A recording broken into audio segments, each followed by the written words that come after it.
ఓం గంగణపతే నమ ఐం సరస్వతి నమ గాయత్రి పరంబకాయ నమ శ్రీమాత్రి నమ. యూట్యూబ్ ప్రేక్షకులందరికీ కూడా నమస్కారం అండి. నేను పాలపర్తి గురునాశర్మ, జ్యోతిష్యం వాస్తు సిద్ధాంతాన్ని మీకంతా కూడా ఈ రోజున చెప్పుకోవే విషయం అంతా కూడా మనం ఏంటిదంటే అప్పుల బాధల నుంచి బయటపడాలంటే ఎటువంటి పరిష్కారం ఆచరించాలి. మేషాది ద్వాదశ రాశుల వాళ్ళు ప్రధానంగా మీకంతా కూడా రుణ బాధల నుంచి బయటపడడానికి, అప్పుల బాధల నుంచి బయటపడడానికి ఎటువంటి పరిష్కారం ఆచరించాలి, ఏ గ్రహం అంతా కూడా అప్పుల బాధలకి కారణమవుతుంది అంతా కూడా విశ్లేషణ చేయడం జరుగుతుంది. ప్రధానంగా అప్పుల బాధలు అంటే రుణ బాధలు అంటారు. ప్రధానంగా ఈ యొక్క పూర్వజన్మలో చేసుకున్న కర్మదోషాన్ని ప్రభావం వల్ల కావచ్చు, పూర్వజన్మలో మీకంతా కూడా ఎవరికైనా తీరని కష్టాలతోటి మీరు రుణం అనేది బాకీ పడినా కావచ్చు, మీరు ఈ జన్మలో ఎవరికైనా రుణపడి ఉండడం వల్ల కావచ్చు, ఈ యొక్క అప్పుల బాధలు విపరీతంగా పెరుగుతూ ఉండడం, ప్రధానంగా మీకు ఈఎంఐలు ఎక్కువగా కడుతూ ఉండడం, ఇది అనేది రుణ బాధల కింద కన్వర్ట్ అవుతుంది. దీన్నంతా కూడా జాతకరీత్యా షష్ఠ స్థానం అని చెప్పేసి అంటారు. రుణ బాధలకి 6వ స్థానానికి భావం అని చెప్పేసి అంటారు. 6వ భావాన్ని ప్రధానంగా చెప్తారు. ప్రధానంగా 8వ భావాన్ని కూడా కారణంగా చెప్తారు. ఆకస్మికంగా ధనయోగం రావాలన్నా లగ్నచక్ర ప్రకారంగా 6వ స్థానము, 8వ స్థానం మరియు 12వ స్థానం అంతా కూడా కేంద్రంగా చెప్పడం జరుగుతుంది. ఈ యొక్క 12వ స్థానం అయితే విపరీత ఖర్చుల గురించి చెప్తుంది. ప్రధానంగా అయితే కనుక ఈ యొక్క జాతకరీత్యా ఈ లగ్నచక్ర ప్రకారంగా ఏ గ్రహాలంతా కూడా గోచారించే ఈ ఒక్క రంగం ఉన్నాయో లేదో చూసుకోవాలి. తద్వారా మీకు అంతా కూడా రుణ బాధల నుంచి ఆ గ్రహాలకంతా కూడా శాంతి పూజలు ఆచరిస్తే కనుక శీఘ్రంగా మీకంతా కూడా రుణ బాధల నుంచి బయటపడడానికి ఆస్కారం ఉంటుంది. ఎటువంటి గ్రహదోషం ఉన్నప్పటికీ కూడా, ఎటువంటి జాతకాలు ఉన్నప్పటికీ కూడా ఈ పరిష్కారం చేస్తే శీఘ్రంగా మీకంతా కూడా క్రమేపీ మీ అప్పుల బాధల నుంచి బయటపడడానికి ఆస్కారం ఉంటుంది. ఎన్ని కోట్ల అప్పులు ఉన్నా కానీ బయటపడడానికి ఆస్కారం ఉంటుంది. ప్రధానంగా ఈ పరిష్కారం అంతా కూడా 54 రోజులు క్రమం తప్పకుండా చెయ్యాలి. తద్వారా మీకంతా కూడా మంచి ఫలితాలు పొందుతారు.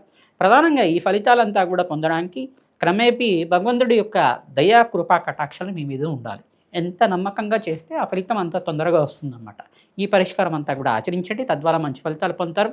ప్రధానంగా మేము చెప్పే పరిష్కారం అంతా కూడా మంచి గ్రంథాలతోటి మేమంతా కూడా విశ్లేషణ చేసుకొని పరిశోధన చేసి అంతా కూడా చెప్తున్నాం కావున ఖచ్చితమైన ఫలితాలు రావడానికి ఆస్కారం ఉంటుంది. అమ్మవారి దయ వల్ల మీ యొక్క కష్టాలు, ఆర్థిక ఇబ్బందులు, ఎన్ని కోట్ల అప్పులు ఉన్నా కానీ శీఘ్రంగా తీరడానికి ఆస్కారం ఉంటుంది. మేషరాశి జాతకులు ప్రధానంగా మేషలగ్నం కానీ మేషరాశి కానీ మీకు అంతా కూడా అప్పుల బాధల నుంచి బయటపడాలన్నా, రుణ బాధల నుంచి బయటపడాలన్నా ఈ యొక్క గ్రహాలంతా కూడా కారణమవుతాయి.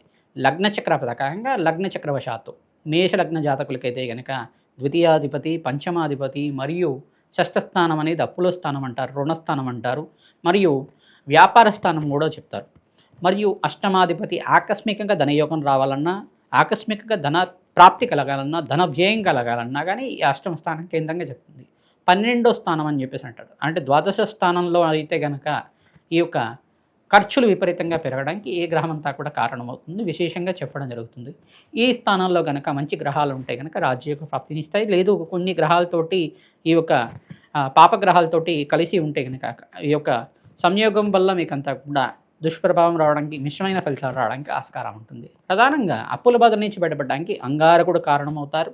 అంగారకుడు ఇక్కడ షష్టమాధిపతి ఎవరైతే ఉన్నారో షష్టమాధిపతి మరియు అష్టమాధిపతి కారణమవుతారు. ప్రధానంగా అంగారకుడు, శనీశ్వరుడు, శుక్రుడు, బుధ భగవానుడు ఈ ఒక్క రంగం ఉండాలి. జాతకరీత్యా మీకంతా కూడా గ్రహాలు ఈ ఒక్క రంగం ఉంటే కనుక శీఘ్ర ఫలితాలు రావడానికి ఆస్కారం ఉంటుంది. ఈ గ్రహాలకంతా కూడా శాంతి పూజలు ఆచరించుకోవడం, లక్ష్మీకి వేరే శాంతి హోమాది కార్యక్రమాలు, తామర పూలతోటి తేనెతో అర్చించడం మాత్రం చేత శీఘ్రంగా మీకంతా కూడా రాజ్యయోగ ప్రాప్తి రావడానికి ఆస్కారం ఉంటుంది. మహాలక్ష్మీదేవి మూలమంత్రానంతా కూడా వేద బ్రాహ్మణత్వంతో కనీసం అంతా కూడా 50,000 సార్లు కానీ 1,00,000 సార్లు కానీ మూలమంత్రాన్ని అంతా కూడా బీజమంత్రాన్ని జపాన్ని ఆచరించుకోవడం మాత్రం చేత క్రమేపీ మీ అప్పుల బాధలు ఎన్ని కోట్లు ఉన్నప్పటికీ కూడా ఆ యొక్క కోట్ల అప్పులన్నీ కూడా మీకు అప్పుల బాధల నుంచి బయటపడడానికి ఆస్కారం ఉంటుంది. ఎన్ని లక్షల అప్పులు ఉన్నా కానీ, ఎంత తీరని బాధలతో బాధపడుతున్నా కానీ మీకంతా కూడా లక్ష్మీకి వేరే శాంతి హోమాది కార్యక్రమాలు క్రమేపీ విశేషమైన రోజుల్లో పౌర్ణమి వేళల్లో కానీ, అష్టమి తిథులలో కానీ, అమావాస్య వేళల్లో కానీ, ఏకాదశి ద్వాదశ తిథుల్లో కానీ లక్ష్మీకి వేరే శాంతి హోమాది కార్యక్రమాలు శుక్రవారము, మంగళవారం పూట కానీ, మరియు గురువారం పూట అయినా కానీ, ఆదివారం అమావాస్య వచ్చిన వేళల్లో కానీ, శుక్రవారం అమావాస్య వేళల్లో వచ్చినప్పుడు కానీ ఈ యొక్క శాంతి పూజలు ఆచరించడం వల్ల విశేషమైన పని ఫలితాలు రావడానికి ఆస్కారం ఉంటుంది. విపరీతంగా ధనప్రాప్తి రావాలన్నా విశేషమైన శాంతి పూజలు ఆచరించాలి. తద్వారా ఆర్థిక కష్టాల నుంచి బయటపడడానికి ఆస్కారం ఉంటుంది. ఈ యొక్క కందిపప్పు దానం చేసుకోవడం మరియు బొబ్బర్లు దానం చేసుకోవడం మాత్రం చేత మీ మేషలగ్న జాతకులకంతా కూడా రుణ బాధల నుంచి బయటపడడానికి ఆస్కారం ఉంటుంది. మీకంతా కూడా సంఘంలో గౌరవం పెరుగుతుంది. క్రమేపీ అంతా కూడా గోమాత సేవ చేస్తూ ఉండడం వల్ల క్రమేపీ మీకంతా కూడా 54 రోజుల లోపల ఈ శాంతి పూజలు ఆచరించిన వాళ్ళకి శీఘ్రాతి శీఘ్రంగా ధనాకర్షణ పెరుగుతుంది. మీకు అప్పుల బాధలు తీరడానికి అంతా కూడా మార్గం అంతా కూడా అమ్మవారి దయ వల్ల శీఘ్రంగా అప్పుల బాధలు తీరడానికి ఆస్కారం ఉంటుంది. శ్రీమాత్రే నమః.